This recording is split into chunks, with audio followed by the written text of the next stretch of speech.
Hi, everybody. Welcome to our fourth paper session. The first talk for this session will be on photonic sound synthesis by Dr. Eduardo Miranda. Um, Dr. Miranda, if you want to go ahead and Okay, get started. thank you. Thank you. I will share my slides, share the screen, share sound.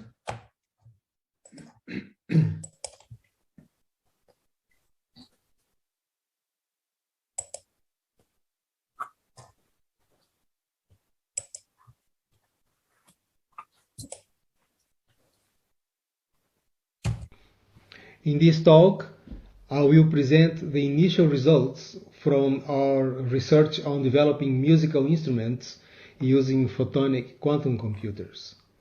We introduce instruments that render sounds following the preparation, manipulation, and measurement of photons in a process known as Gaussian boson sampling, or GBS. The measurements control parameters for sound synthesis algorithms. We implemented instruments using two types of algorithms, additive synthesis and granular sampling.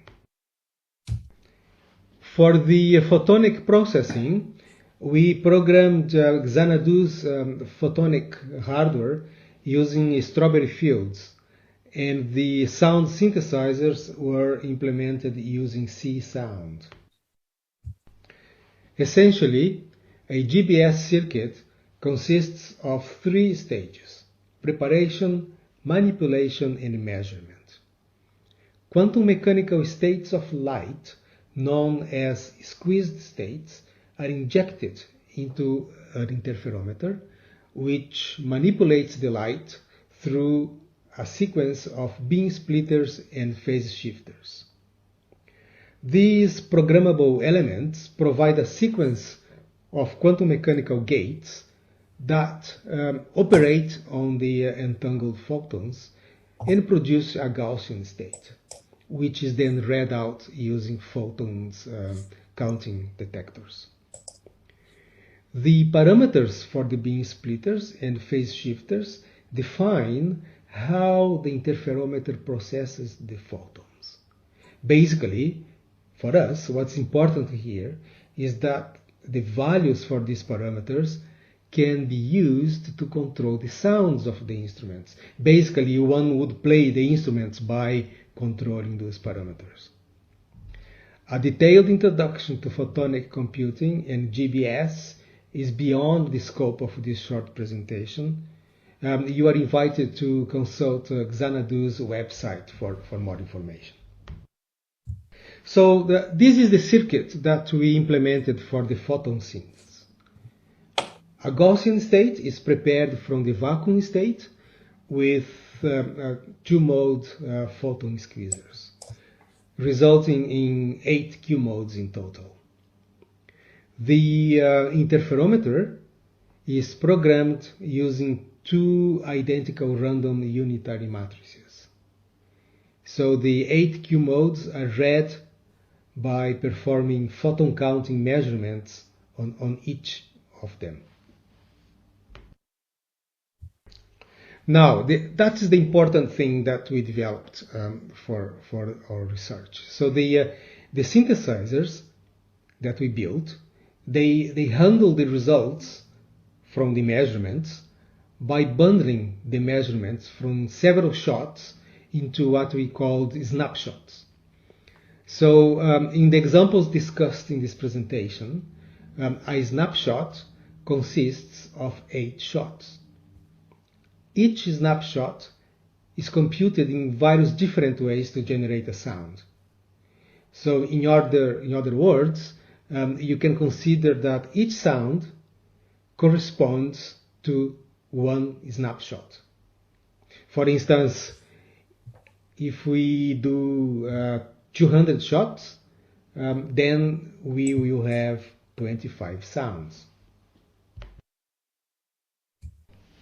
Effectively, each snapshot is represented as an 8 by 8 matrix. So the parameters for the synthesizers are obtained by performing operations on those matrices.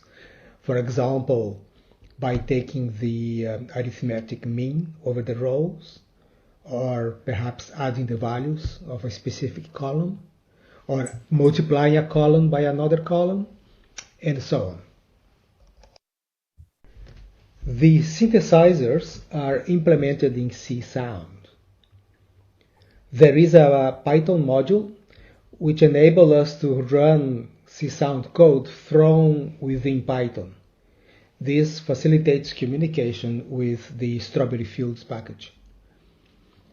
A C Sound synthesizer is made of two modules, referred to as the orchestra and the score. The orchestra contains the synthesizer circuit, so to speak, with the control parameters for its various elements. These parameters are referred to as P fields. They are labeled with a P followed by a number.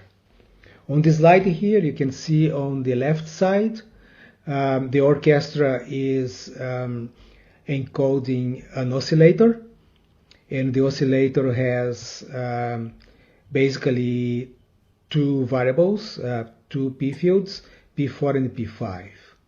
P4 is the parameter that gives the amplitude of the sound, and the frequency is given by P5. On the right side, you can see the score for this simple instrument, where you can see there in bold the P4 parameter is saying that the amplitude is to value 3000, which is a value that will tell the orchestra to play the sound at a certain loudness. And the parameter P5 is telling the system that the sound to be produced will be at 440 Hertz. So, let me introduce you to our first instrument, which is an additive synthesizer. So the additive synthesis method is informed by the theory of fast Fourier transform. It's based on the notion that sounds can be characterized as a sum of sine waves or partials. PhotonSynth 1 uses 8 sine wave generators whose results are added up to produce the final sound, the final result. Each of these partials is characterized by a frequency and an amplitude.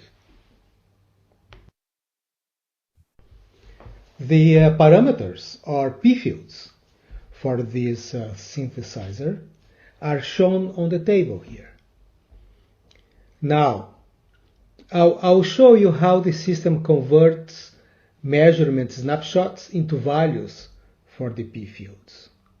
I want to have time to demonstrate every detail of how these are calculated. This will be discussed in a forthcoming paper, which will be made available soon. So, for instance, the duration of a sound, or P3, is given in this example by the number of photons counted by a chosen detector. It can be any of the detectors. We can choose this at will. For instance, in the first snapshot, or for example, detector number 3 counted 13 photons. So, in this case, the first sound lasts for 13 seconds. Let's have a look at how the frequencies for the partials are calculated in this example. So these are calculated by multiplying a reference value by 8 coefficients, one for each partial. Those coefficients come from the arithmetic mean of the number of photons detected per shot across all detectors.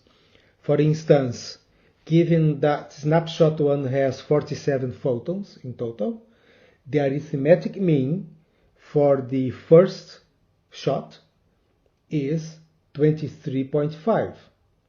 So this multiplied by the reference, which in this case is equal to 10, results in 235. That is, the frequency for this partial is to value 235 Hz.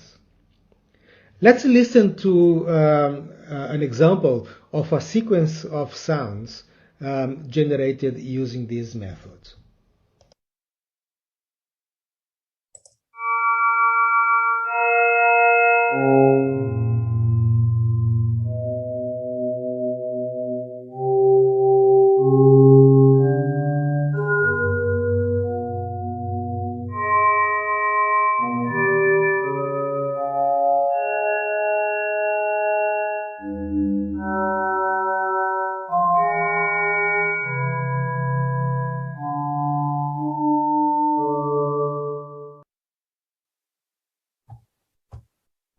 Now let's have a quick look at PhotonSynth 2. This is an advanced version of PhotonSynth 1 with the ability to produce a varying spectrum, a spectrum that varies during the production of the sound. In order to do this, we increased the number of breakpoints on the amplitude envelopes. You see that each oscillator there is controlled by an envelope. Previously, we just had 4 breakpoints. Now we have many more.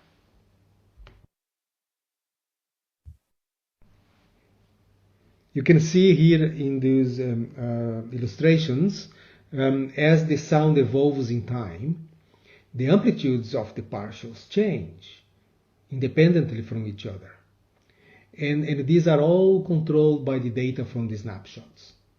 Metaphorically, we wanted to see if we could harness the behavior of the photon, so to speak, to control the way in which the sound changes or evolves in time. Let's listen to an example.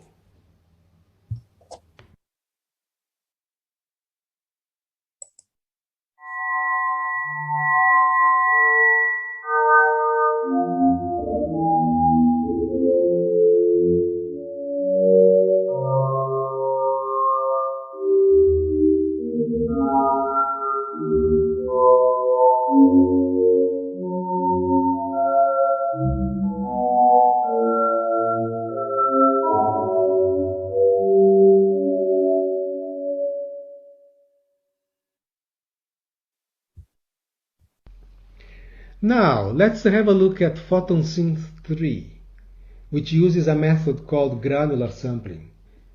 This is my favorite of the 3 that we have done so far.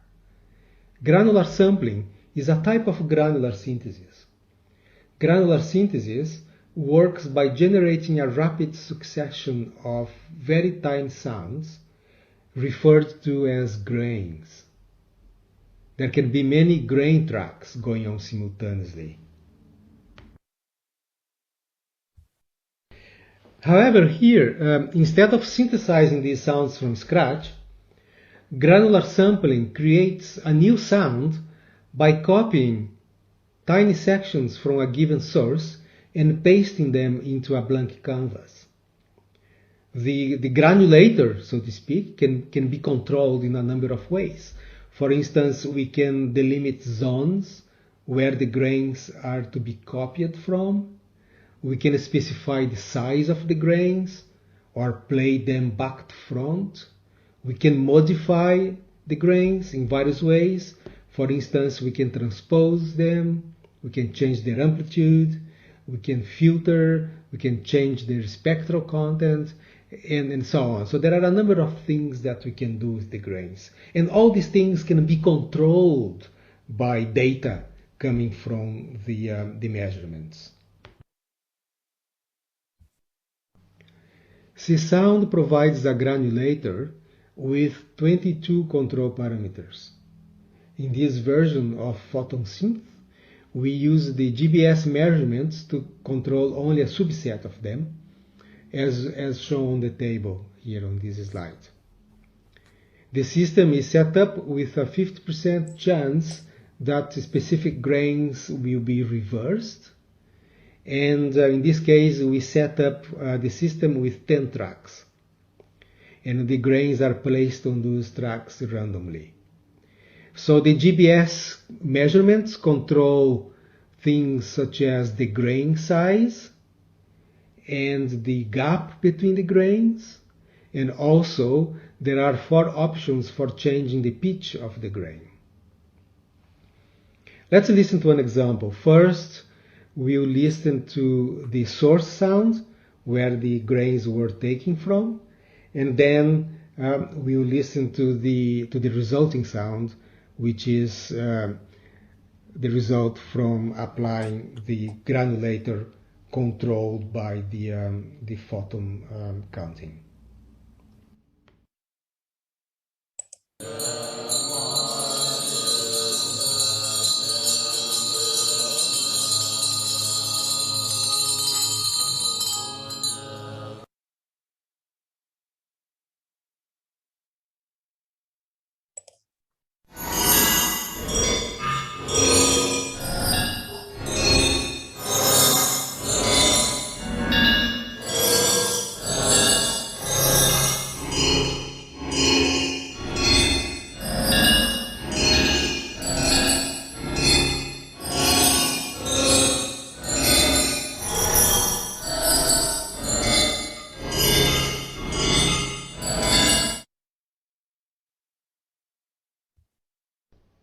Okay, so of course we have not detailed here every method that we created to convert the measurement into parameters for the synthesizers. We just showed a couple to give you an idea of how we have been doing this. It's obvious that what we have developed is very arbitrary. What we've done is to test a number of different ways that produced different results. Some of them were better than others, to my own ears. We picked those methods that produced the best results, so to speak, according to our own judgment. An important question that we ask ourselves now is whether we should strive to develop methods that may establish some sort of mimicry or imitation of the behavior of photons. I mean, shall we try to design ways in which we can listen to what the photons are doing in a way or another? Or is it okay to continue exploring methods purely based on aesthetical considerations, as we have been doing so far? Here, the criteria are whether the sound sounds good, sounds interesting, or may be useful for particular purposes. I myself am developing a number of methods which I will use to produce sounds that I intend to use in a large-scale electronic music composition. So that is my own personal interest in developing these methods. But in either way, what is presented here is a starting point, really. I think it is an interesting starting point, and there are lots of possible directions we could go from here. Thank you.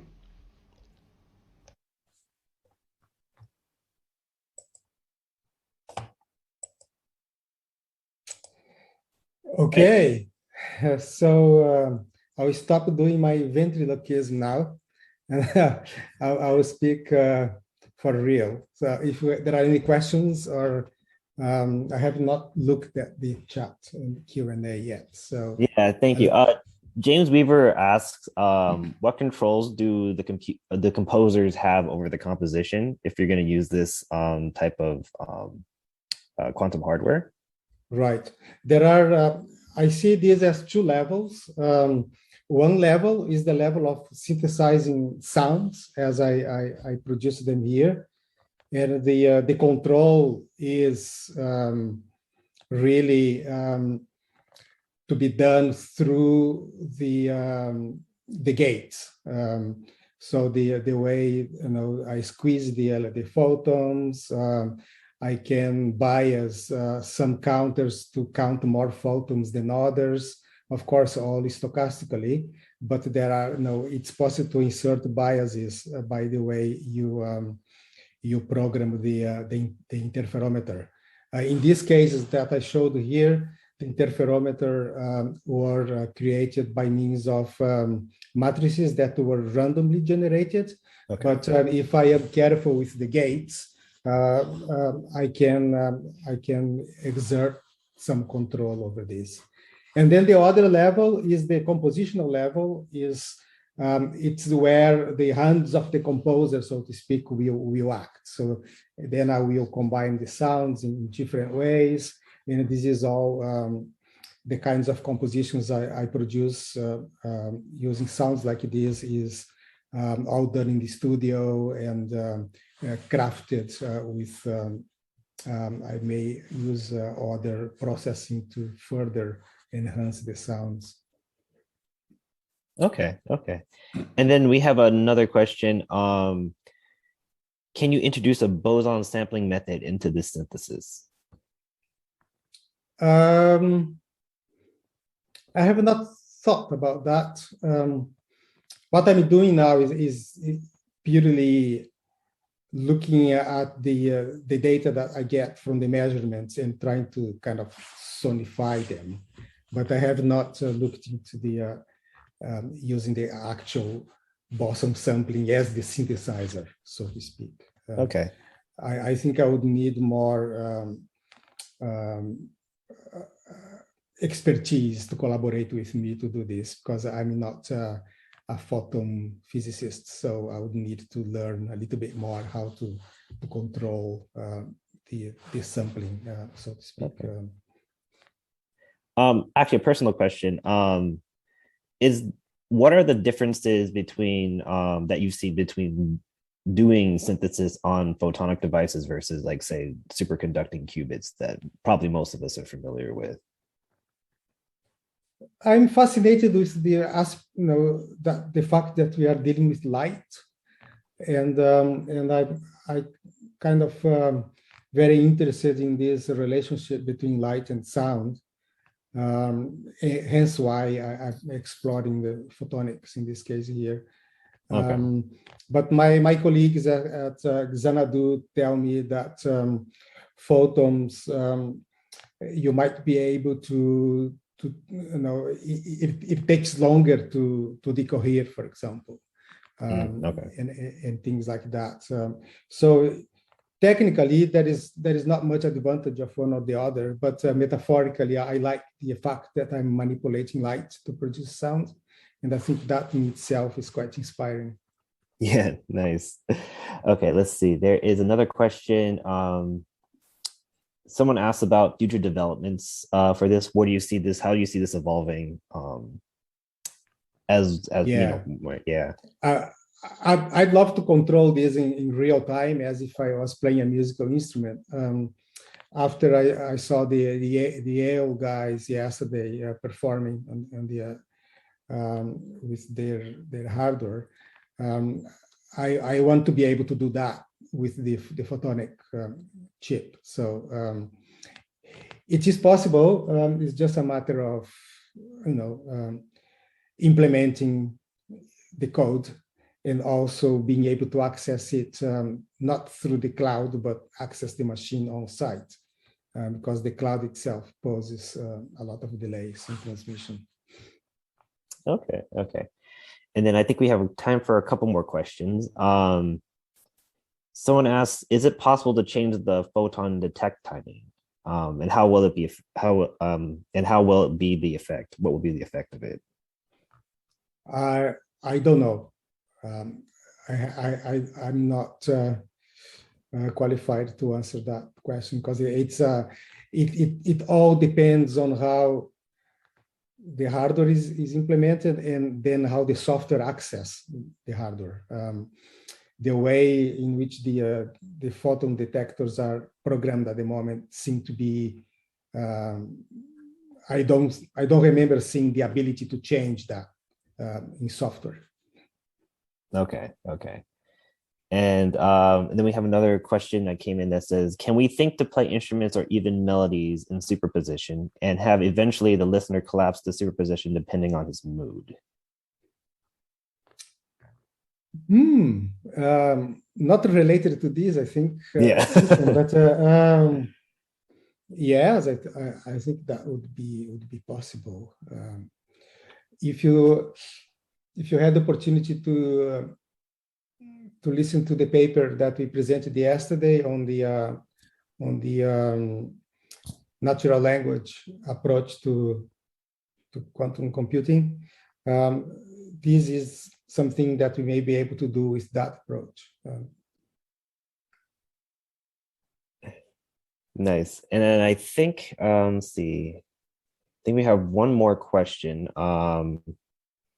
I think it's still like more of a general question also, but Okay. Is it possible to make a correlation between sounds and colors for an application in synesthesia?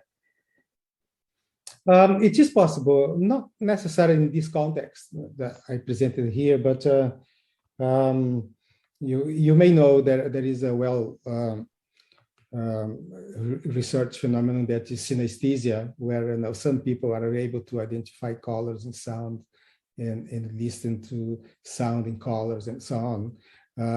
I'm aware of people designing artificial synesthesia systems that you can have your mobile phone scan colors, and then those colors are converted into sounds and so on.